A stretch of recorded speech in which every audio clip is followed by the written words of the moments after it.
The widow's hands were raw and bleeding as she tried to mend the broken fence post, her 4-year-old nephew Thomas crying on the porch behind her. And she knew that, without a miracle, they would lose the ranch by winter. Sarah Emerson had never imagined her life would turn out this way. Just 2 years ago, she had been happily married to Daniel, living in Miles City, Montana, with dreams of starting a family. Then the fever had taken him in the winter of 1883, leaving her alone at 23 years old with nothing but a small ranch and debts she could barely manage. 6 months after Daniel's death, her sister Margaret and brother-in-law had perished in a wagon accident, leaving their son Thomas in Sarah's care. The boy had been 2 years old then, confused and grieving, and Sarah had promised herself she would give him the life his parents would have wanted. But promises did not pay bills or fix fences or bringing cattle from the range. Sarah wiped the sweat from her forehead with the back of her hand, leaving a streak of dirt across her pale skin. Her dark blonde hair had come loose from its bun, hanging in limp strands around her face. The May sun beat down mercilessly, and she could feel her shoulders burning through the thin fabric of her worn dress. Thomas's cries had subsided into whimpers, and she knew she should go comfort him, but this fence had to be fixed before the cattle wandered onto Hutchins's land again. The neighbor had warned her last time that he would not be so understanding if it happened again. The post splintered further under her attempts to secure it, and Sarah felt tears of frustration building behind her eyes. She refused to let them fall. Crying would not help anything. "Madam, that post is rotted clean through. You will need a new one." Sarah spun around, her heart hammering. A man sat astride a paint horse just beyond the fence line, watching her with concerned gray eyes. He was tall. She could tell even though he was mounted, with broad shoulders and sun-bronzed skin. His dark hair curled slightly beneath his worn hat, and he had perhaps 3 days' worth of stubble on his strong jaw. He looked to be in his late 20s, and there was something gentle in his expression despite his rugged appearance. "I did not hear you approach," Sarah said, automatically smoothing her hair and then cursing herself for the vanity of it. What did it matter how she looked? "I apologize for startling you. I am Zachary Griffin. I have been working on the Patterson Ranch about 10 miles north." He dismounted with easy grace, looping his horse's reins over the fence. "I saw you struggling from the road and thought I might offer assistance." Sarah stiffened. She had learned in the past 2 years that help often came with strings attached, especially from men who happened upon women living alone. "I appreciate the offer, but I can manage." Zachary looked at the splintered post, then at her bleeding hands, then at Thomas, who had appeared at the edge of the porch, his small face blotchy from crying. His expression was kind but honest. "Respectfully, madam, it does not appear that way." The bluntness of it, delivered without cruelty, broke something in Sarah. She looked at her hands, really looked at them, seeing the blood and blisters and broken nails. She looked at the fence, at the cattle grazing dangerously close to Hutchins's property line. She looked at Thomas, who needed so much more than she could give him. "I do not have money to pay for help," she said quietly. Zachary was already examining the fence line, running his hand along the posts. "I was not asking for payment. Sometimes people just need help." He glanced back at her. "When was the last time you had a decent meal? You look about ready to fall over." Sarah opened her mouth to protest, but her stomach chose that moment to growl loudly. She had given Thomas the last of the eggs that morning and told him she had already eaten. It was not true. She could not remember when she had last had a full meal. "Thomas," Zachary called to the boy, his voice warm and friendly. "How would you like to help me fix this fence? I bet you are strong enough to hold some nails for me." Thomas looked at Sarah for permission, his blue eyes still wet with tears. She nodded slowly, and the boy scampered over, his earlier distress forgotten at the prospect of feeling useful. "What I need first," Zachary said, crouching down to Thomas's level, "is for you to show me where your aunt keeps the tools. Can you do that?" Thomas nodded eagerly and grabbed Zachary's large hand with his small one, tugging him toward the barn. Sarah watched them go, her throat tight with emotion. It had been so long since anyone had shown Thomas kindness, since anyone had treated him like he mattered. She should protest. She should send this stranger away. But she was so tired, and her hands hurt, and the fence needed fixing, and she could not do it alone no matter how much she wanted to. By the time she had washed her hands and bandaged them with strips of clean cloth, Zachary had already pulled out the rotted post and was setting a new one. Thomas sat nearby, holding a tin of nails and chattering away about his wooden horse and the chickens, and how one of the cows had licked his hand yesterday. Zachary listened with genuine interest, nodding and asking questions, working steadily all the while. Sarah brought them water from the well, and Zachary drank gratefully, water droplets catching in his stubble. She tried not to notice the way his shirt stretched across his shoulders, or the way his hands, large and calloused, handled the tools with practiced ease. "You have done this before," she observed. "I grew up on a ranch in Wyoming," Zachary said, driving another nail home with precise strikes. "Been working cattle and fixing fences since I was not much bigger than Thomas here. Why are you in Montana?"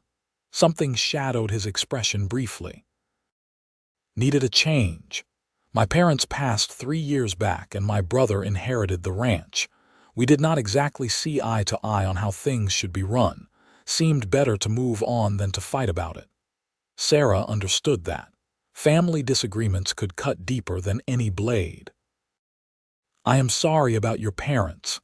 And I am sorry about your husband," Zachary said quietly. "I heard talk in town. That is how I knew about your situation." Sarah felt her cheeks warm. "People talk too much in Miles City."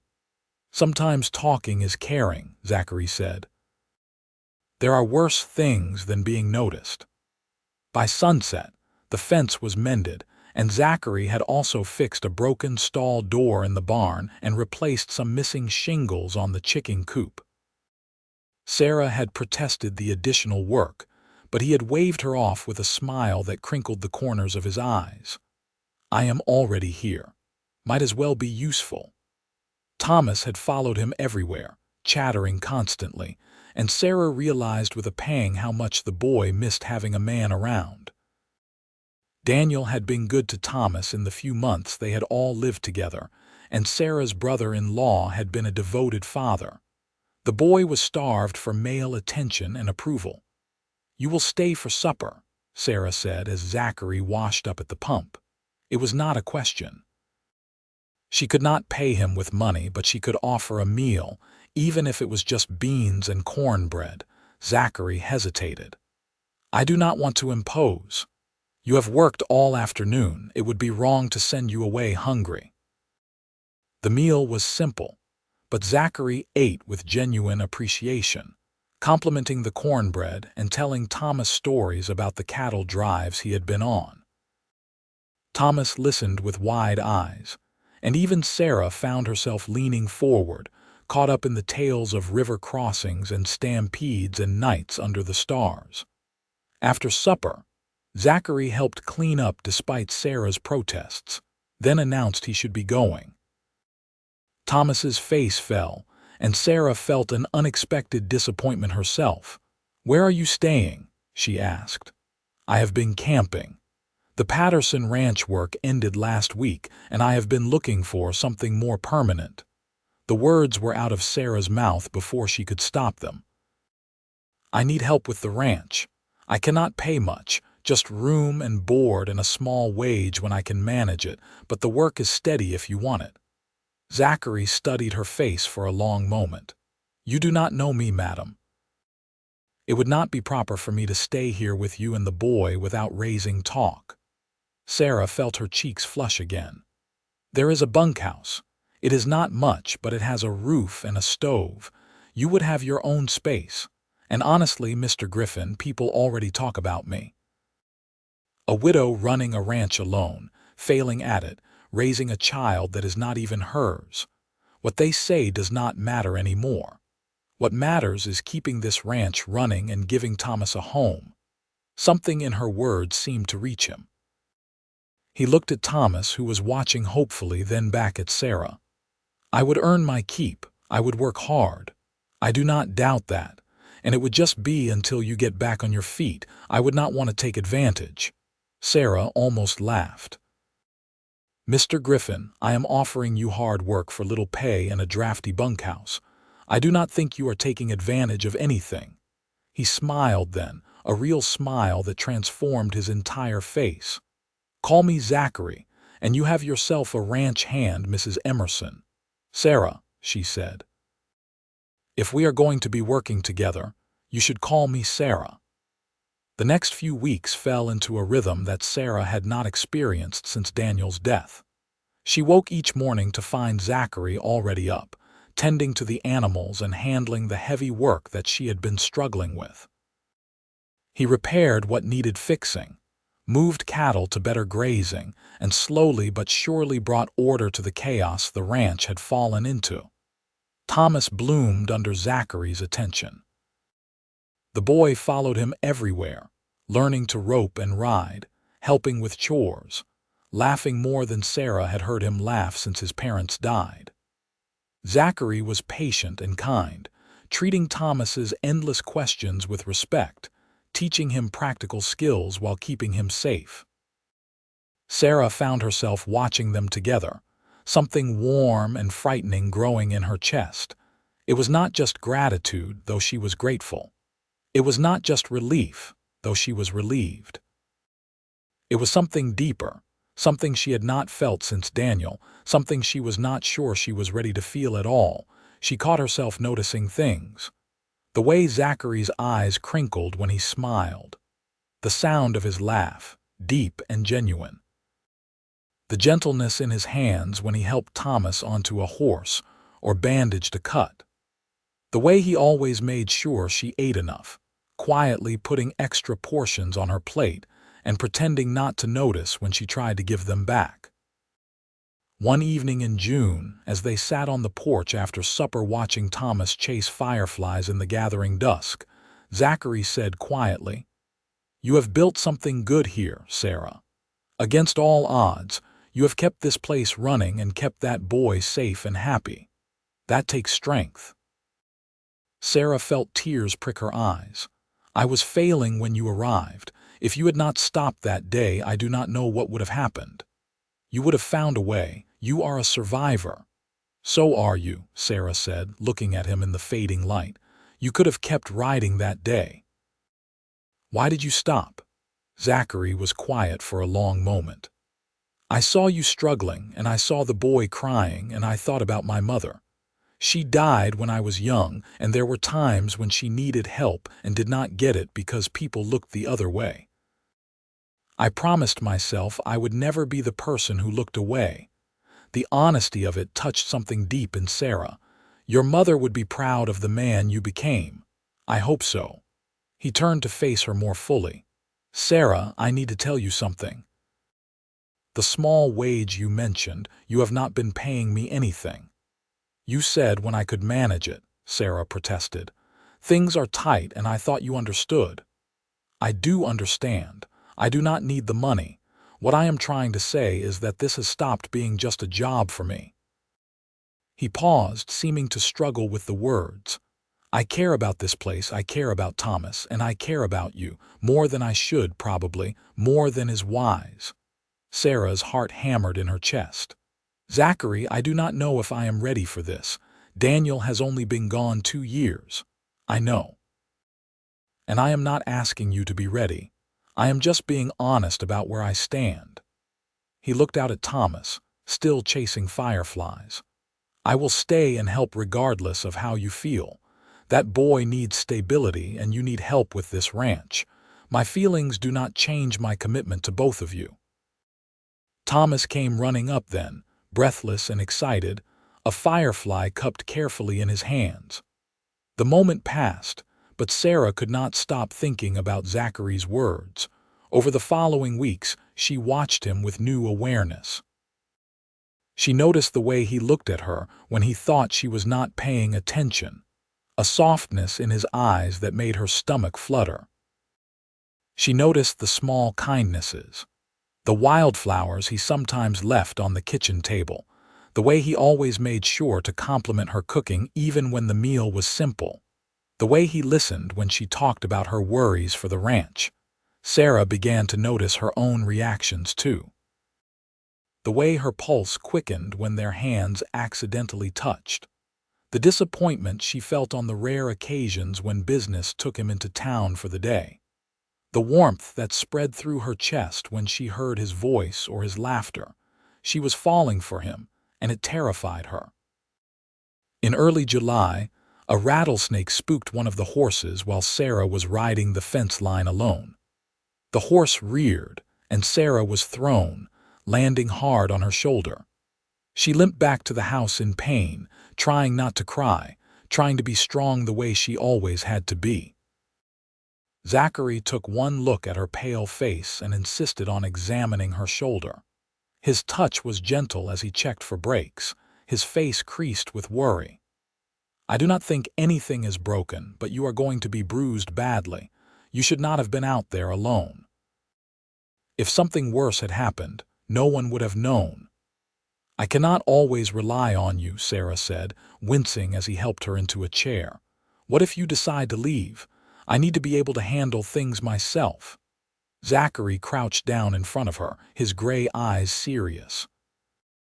"Sarah, I am not going anywhere unless you tell me to go. I thought I made that clear. People say things they do not mean. Circumstances change. Look at me." He waited until she met his eyes. "I mean what I say. I am here for as long as you will have me, for you and for Thomas." Sarah felt the walls she had built around her heart beginning to crumble. "Why?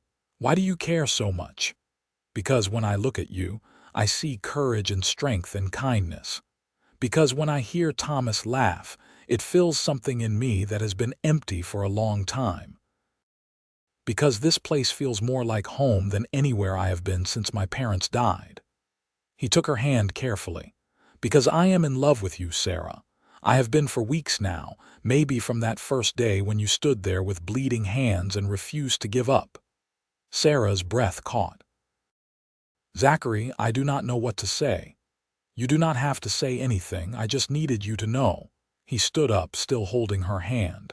"I will get something for the pain and make supper. You need to rest." But Sarah did not let go of his hand. "Wait." She stood up despite the pain in her shoulder and looked into his eyes. "I am scared. I lost Daniel and it nearly destroyed me. I lost my sister and her husband. Everyone I love seems to leave one way or another. I know you are scared. I am scared too, but I am not going anywhere, Sarah. Not by choice." Standing there in the kitchen with the late afternoon sun streaming through the windows, Sarah made a decision. She was tired of being afraid. She was tired of being alone. And she was tired of denying what her heart had been trying to tell her for weeks. She reached up with her good arm and touched his face, feeling the stubble rough under her palm. "I am falling in love with you too. It terrifies me, but it is true." Zachary's eyes blazed with emotion. He cupped her face gently in both hands, mindful of her injury. "May I kiss you?" "Yes," Sarah whispered. The kiss was gentle at first, tentative, two wounded souls finding comfort in each other. Then it deepened, becoming something more, a promise and a plea and a surrender all at once. When they finally pulled apart, both were breathing hard, and Sarah felt tears on her cheeks. "I do not want to rush you," Zachary said, his forehead resting against hers. "We can take this as slow as you need. I have been alone for 2 years. I have been strong for 2 years. I am tired of being alone, Zachary. I am tired of being strong all by myself." "Then let me be strong with you," he said. "Let me help carry the weight. From that day forward, everything changed and nothing changed. Zachary still slept in the bunkhouse, still worked the ranch from dawn until dusk. But now there were stolen kisses in the barn, hands held under the table during meals, long conversations on the porch after Thomas went to bed. Thomas noticed the change and seemed delighted by it. He started calling Zachary Zach and asking if he was going to stay forever. Sarah's heart clenched every time, afraid of making promises that might be broken, but Zachary always answered honestly. "I plan to stay as long as your Aunt Sarah will let me, buddy." In August, a cattle buyer came through Miles City offering good prices, and Sarah was able to sell several head at a profit that would keep them comfortable through the winter. She insisted on paying Zachary proper wages now, but he refused to take more than a small amount. "Save it for the ranch. Save it for Thomas. I have everything I need right here." The townsfolk did talk, as Sarah had predicted. Some were scandalized by the widow living in such proximity to an unmarried man. But others were kind, noting how much healthier Sarah looked, how much happier Thomas seemed, how much better the ranch was running. One Sunday after church, Reverend Matthews pulled Sarah aside. She braced herself for a lecture, but the old man just smiled kindly. "I have known you since you were a girl, Sarah. I saw how you suffered when Daniel died, how you struggled to keep going when your sister passed. That young man has brought light back to your eyes. Whatever the gossips say, I see God's hand in bringing him to you when you needed help most." The words brought tears to Sarah's eyes. "Thank you, Reverend. When you are ready," he said with a knowing look, "I would be honored to perform the ceremony." Sarah blushed but could not help smiling. That night, she and Zachary sat on the porch as usual, the summer heat finally giving way to a cool breeze. Thomas was asleep inside, exhausted from playing all day. "The Reverend thinks we should get married," Sarah said, watching the stars come out. She felt Zachary tense beside her. "What do you think?" "I think people are going to talk regardless of what we do. I think Thomas loves you. I think this ranch runs better with both of us working it." She turned to face him. "And I think I want to spend the rest of my life with you." Zachary pulled her close, kissing her temple. "I do not have a ring. I do not have much to offer you except hard work and a promise to love you and Thomas with everything I have. That is more than enough." He pulled back, his eyes searching hers. "Is that a yes? You will marry me?" "Yes," Sarah said, laughing and crying at the same time. "Yes, I will marry you." They were married in September, in the small church in Miles City with half the town in attendance. Sarah wore her mother's dress, altered to fit, and carried wildflowers that Thomas had helped Zachary pick that morning. Thomas stood beside them during the ceremony, beaming with pride when Reverend Matthews announced them as husband and wife. The reception was simple but joyful, with food and dancing and well wishes from friends and neighbors. Even the gossip seemed to have softened, caught up in the romance of it all. That night, after the guests had left and Thomas was asleep in his room, Zachary carried Sarah over the threshold of the house that was now truly theirs. He set her down gently in their bedroom, the room that had once been hers and Daniel's, and Sarah felt a moment of panic. Zachary sensed it immediately. "We can take this slow. We can wait if you need to." But Sarah shook her head. She had already made peace with the past. Daniel would always hold a place in her heart, but her future was with Zachary. "I do not want to wait. I want to start our life together now." Their wedding night was tender and passionate, two people who had been alone too long finding completion in each other. Afterward, lying in Zachary's arms with her head on his chest, listening to his heartbeat, Sarah felt a peace she had not known in years. "I love you," she whispered. "I love you too," Zachary said, his hand stroking her hair. Thank you for taking a chance on a wandering cowboy. Thank you for stopping that day. Thank you for seeing me when I felt invisible. The autumn brought its own challenges. An early frost threatened the last of the crops, and they worked together to bring everything in before it was lost. A fence broke during a storm, and they rode out in the rain to fix it before the cattle scattered. Thomas came down with a fever that had Sarah terrified for 3 days, until it finally broke. Through it all, they faced each challenge together. Zachary's steady presence gave Sarah strength, and her determination inspired him. They made decisions jointly, respected each other's opinions, and slowly built something stronger than either of them had known before. In November, Sarah realized she had missed her monthly courses. The realization filled her with a mixture of joy and terror. She had wanted children with Daniel but had never conceived. Now, at 25, she might finally be carrying a child. She told Zachary one evening after Thomas was in bed. His reaction was everything she could have hoped for. He pulled her into his arms, his eyes wet with happy tears, and held her like she was the most precious thing in the world. "We are going to have a baby," he kept saying, wonder in his voice. "We are going to have a baby." "Are you happy?" Sarah asked, needing to hear it. Happy does not begin to cover it. Terrified, amazed, grateful, all of those things. But yes, so incredibly happy. They told Thomas a few weeks later, explaining that he would have a baby brother or sister come summer. The boy was excited at first, then worried. "Will you still love me when the baby comes?" he asked Zachary with heartbreaking vulnerability. Zachary knelt down and put his hands on Thomas's small shoulders. "Thomas, I love you like you are my own son. A new baby does not change that. You will always be my boy, the first one who taught me how to be a father. Do you understand?"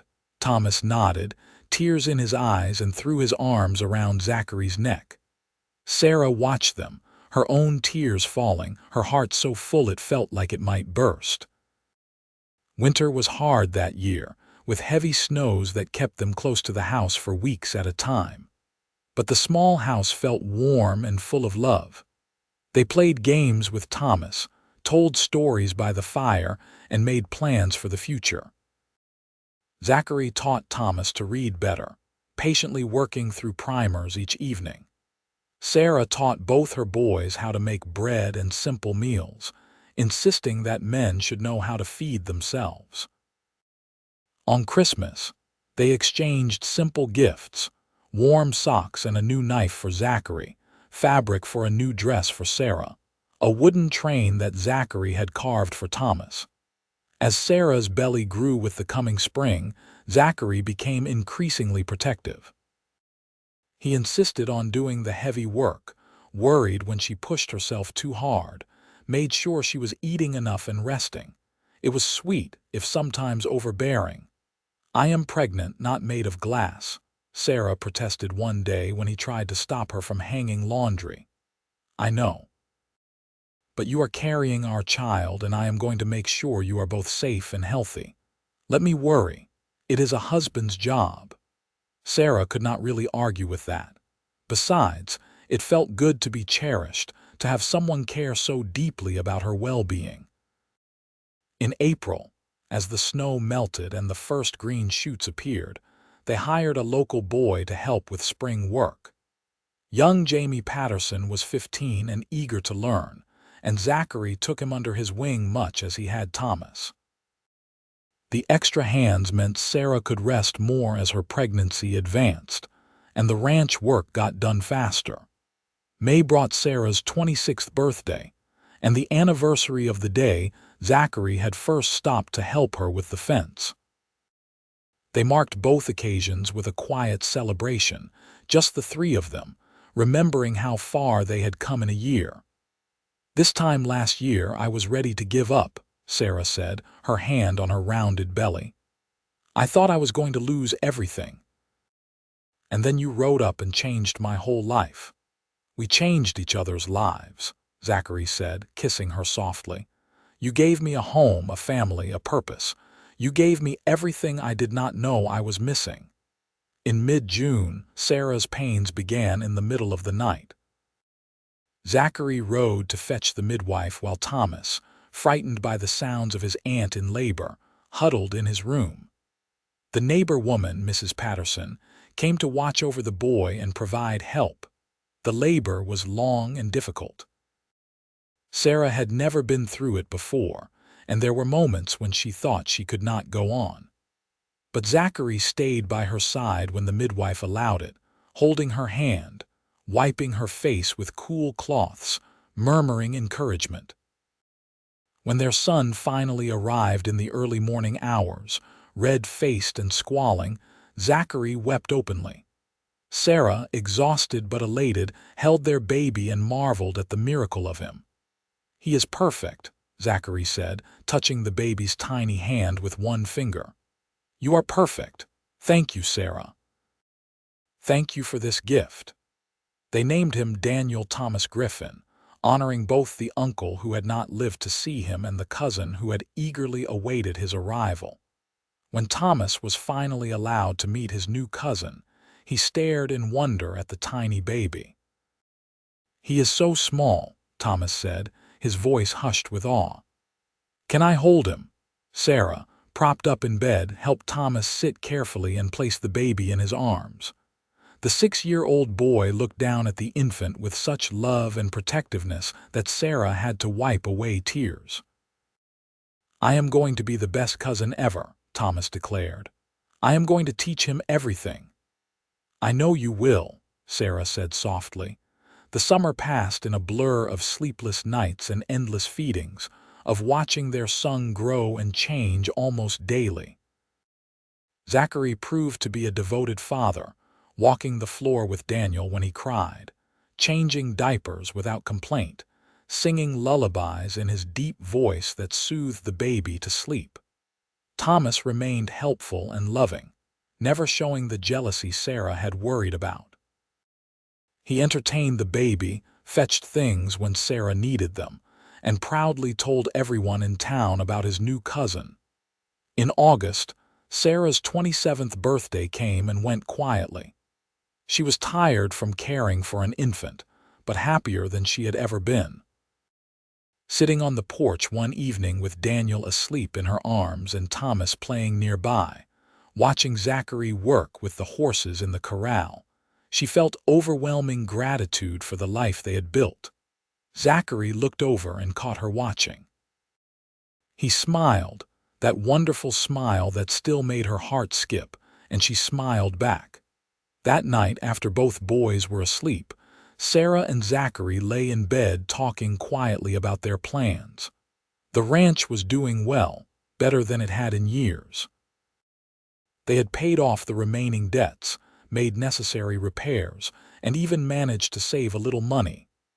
There was talk of adding onto the house, maybe hiring on another ranch hand permanently. "Sometimes I cannot believe this is real," Sarah said, nestled against Zachary's side.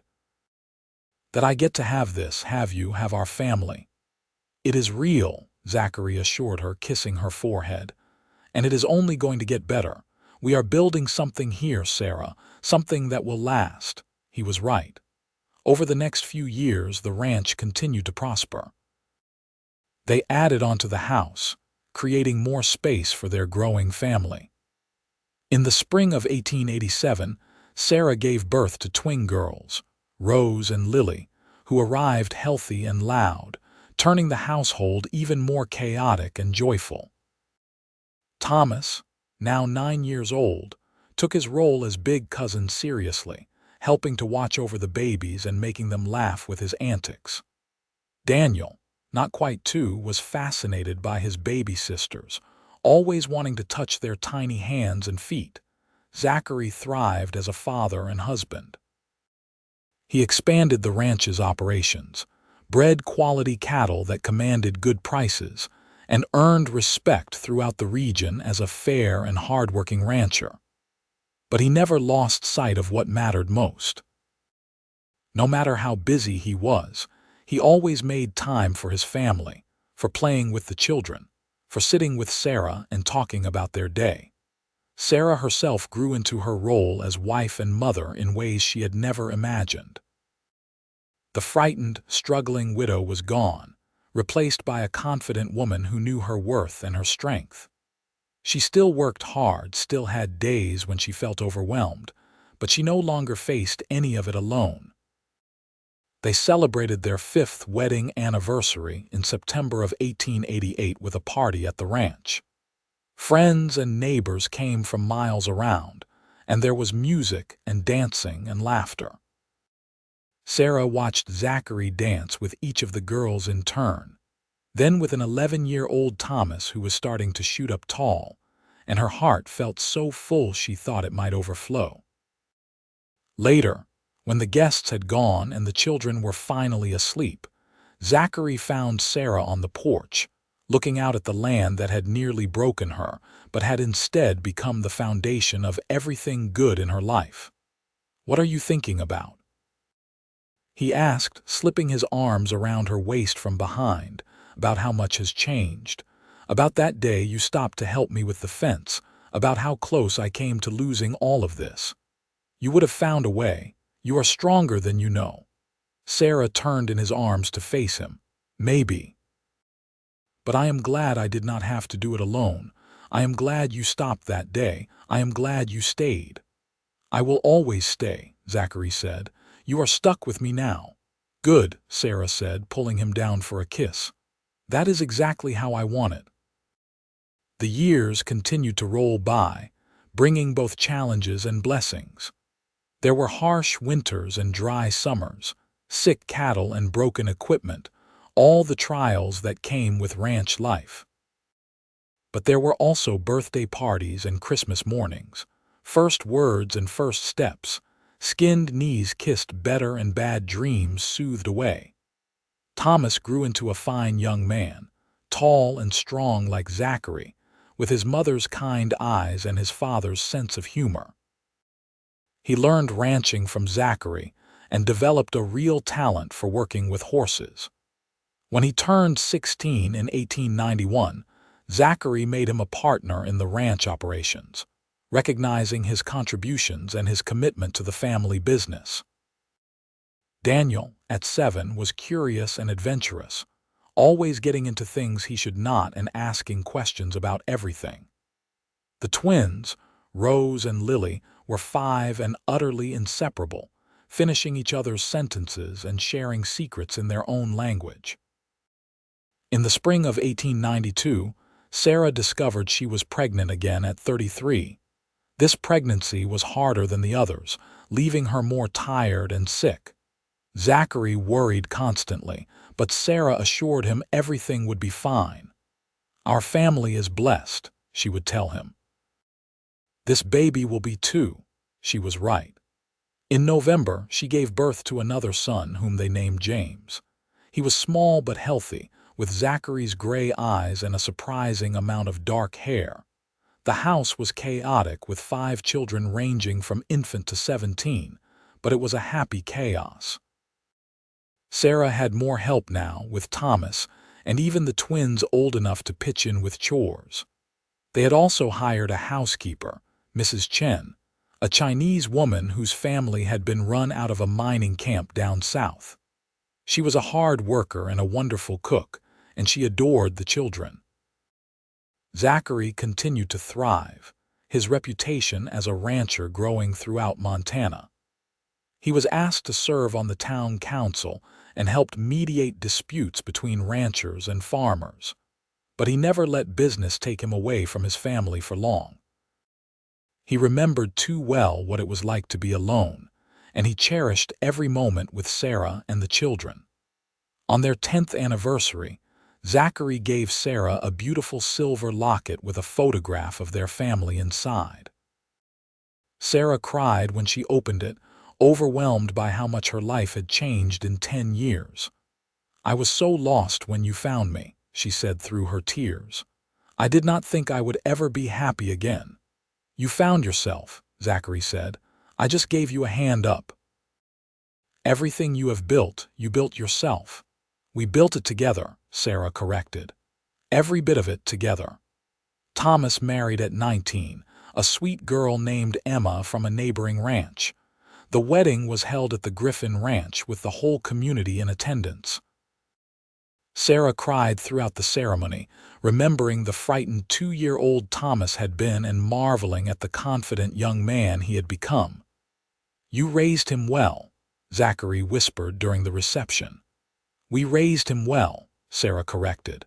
"You were as much his father as anyone." "You still are." In the years that followed, the ranch continued to grow and prosper. Thomas and Emma built a house on the property and started their own family, giving Sarah and Zachary 3 grandchildren in quick succession. Daniel showed an interest in medicine and talked about going to school in Helena to study. The twins, now beautiful young women of 16, helped run the household and had several young men calling on them. James, at 9, was the baby of the family and slightly spoiled for it, though his older siblings and parents tried to keep him grounded. Sarah, at 42, looked at her life with wonder and gratitude. The struggling widow who had been ready to give up was gone, replaced by a woman surrounded by love and family, secure in her home and her marriage. One spring evening in 1901, Sarah and Zachary sat on the porch as they had so many times over the years. Their hair was graying now, and their hands were weathered by years of work, but they still held hands and watched the sunset together. "You ever regret stopping that day?" Sarah asked. "Do you ever wonder what your life would have been if you had just ridden past?" Zachary looked at her with eyes still full of love after all these years. "Never. Not for a single moment. You and this family are the best thing that ever happened to me. I thank God every day that I stopped, that you let me stay, that you took a chance on me." "I am the one who should be thanking God," Sarah said. "You saved me, Zachary. You saved Thomas. You gave us both a life worth living." "We saved each other," Zachary said, "and we built something beautiful together." As the sun set over the Montana prairie, painting the sky in shades of gold and pink, Sarah leaned her head on her husband's shoulder and thought about the journey that had brought them here. The grief and loss, the struggle and fear, the moment when a cowboy had stopped to help a widow with a broken fence and changed both their lives forever. Thomas came up the porch steps then, his own children trailing behind him, followed by Daniel home from his medical studies, and the twins with their young men, and James running ahead of everyone as usual. The porch filled with family, with laughter and conversation and love. Zachary squeezed Sarah's hand, and she squeezed back, no words needed between them.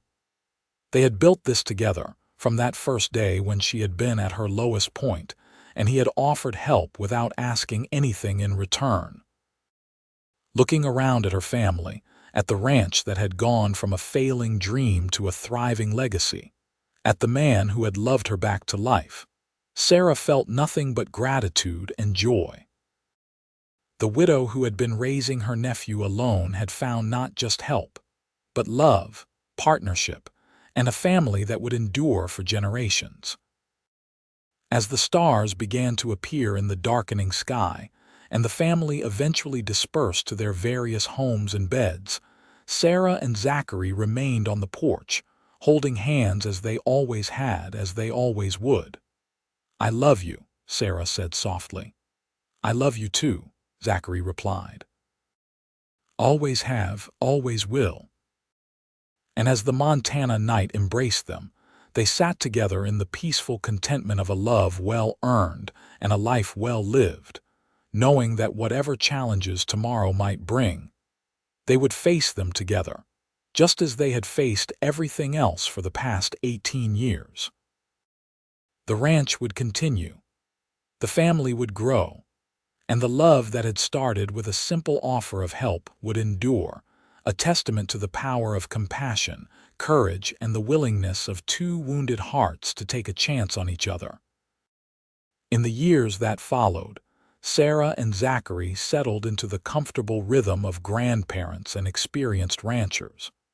The turn of the century brought changes to Miles City and Montana itself. The wild frontier they had known was slowly being tamed, with more roads, more schools, and more settlement.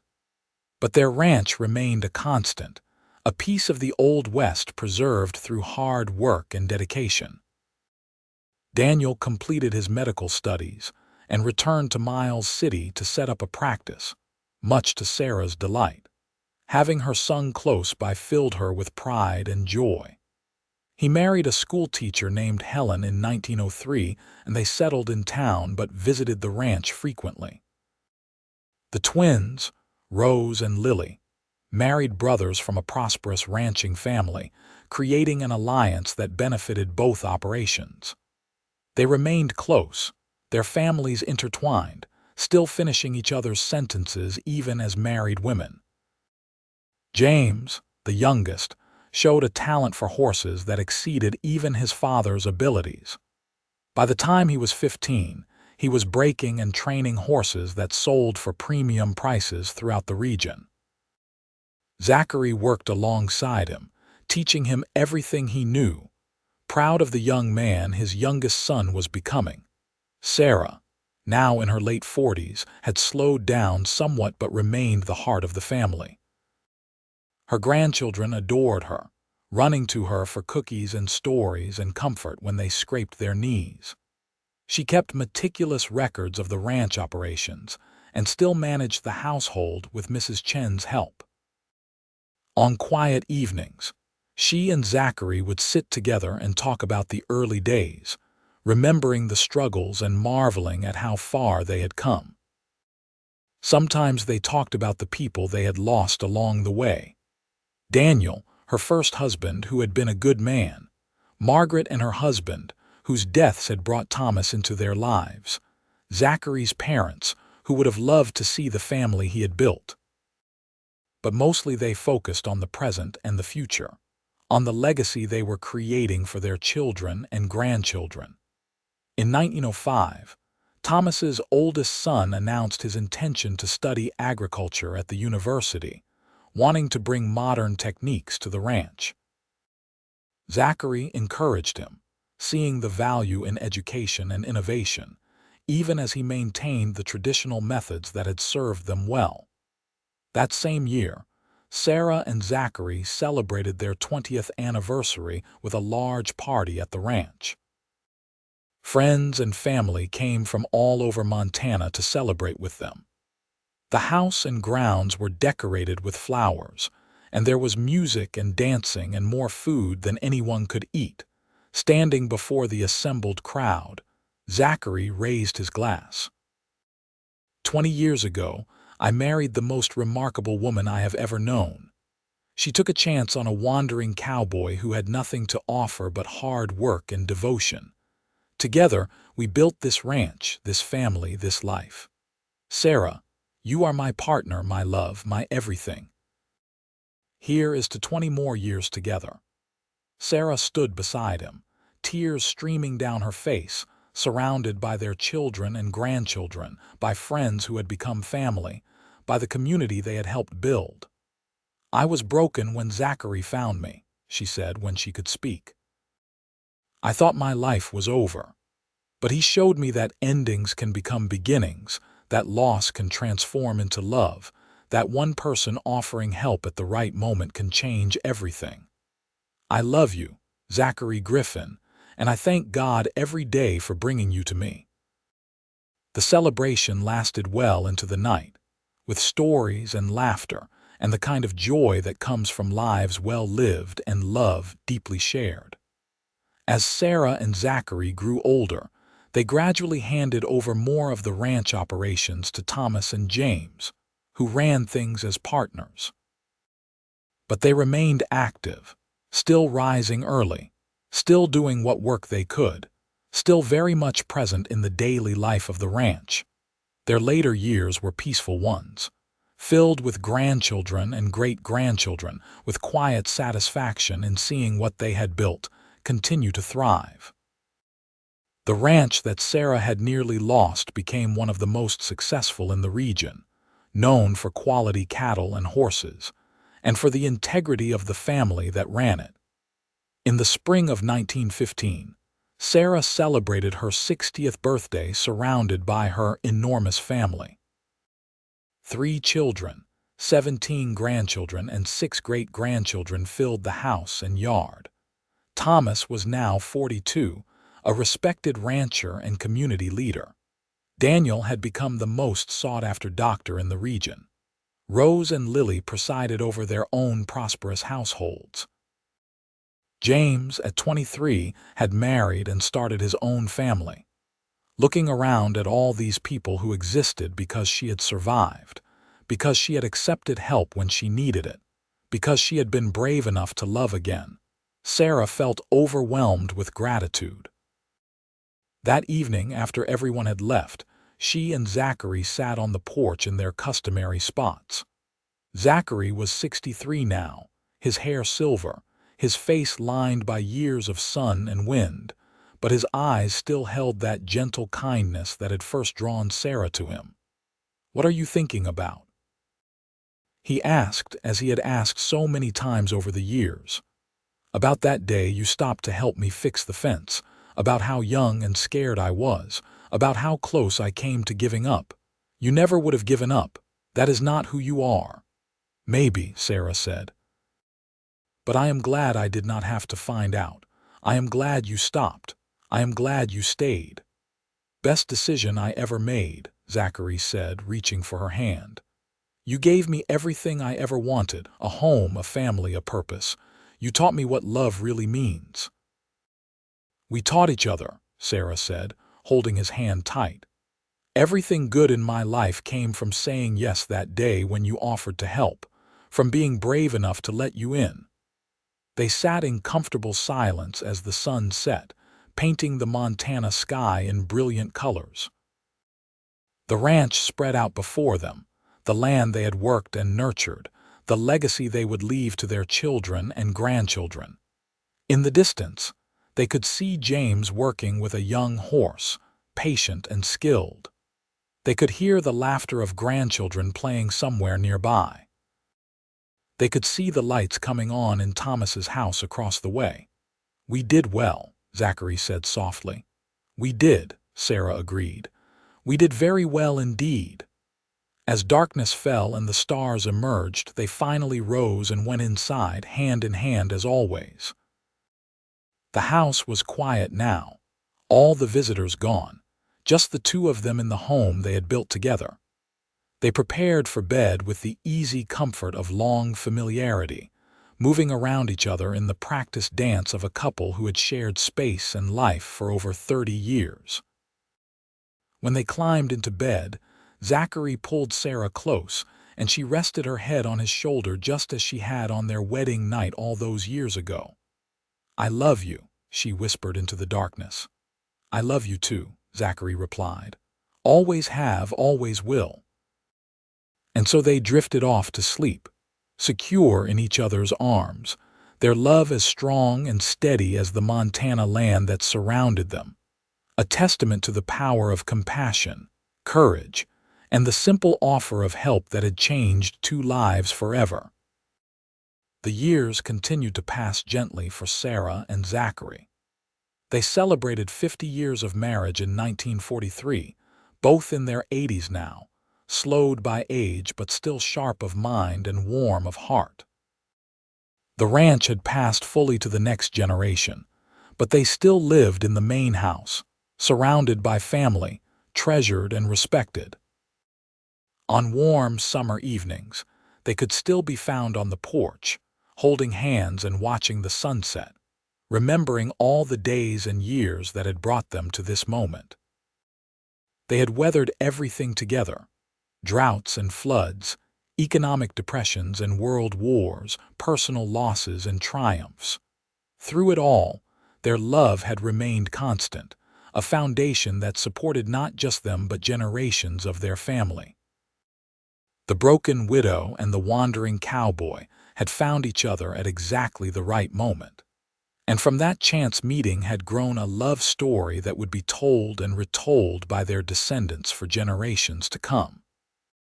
When Sarah passed peacefully in her sleep in the spring of 1946, at the age of 87, surrounded by family, Zachary held her hand as he had held it so many times before. He followed her 6 months later, his heart simply giving out without her beside him. They were buried together on a hill overlooking the ranch, their graves marked by a simple stone that read, "Sarah and Zachary Griffin. Together they built a legacy of love." And beneath that, words that Thomas had chosen. He stopped to help. She let him stay. Together they found everything.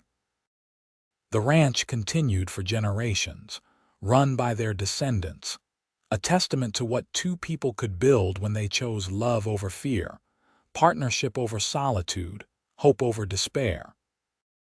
And every generation told the story of how it all began, with a widow struggling to fix a fence and a cowboy who chose not to ride past, who offered help and found his home.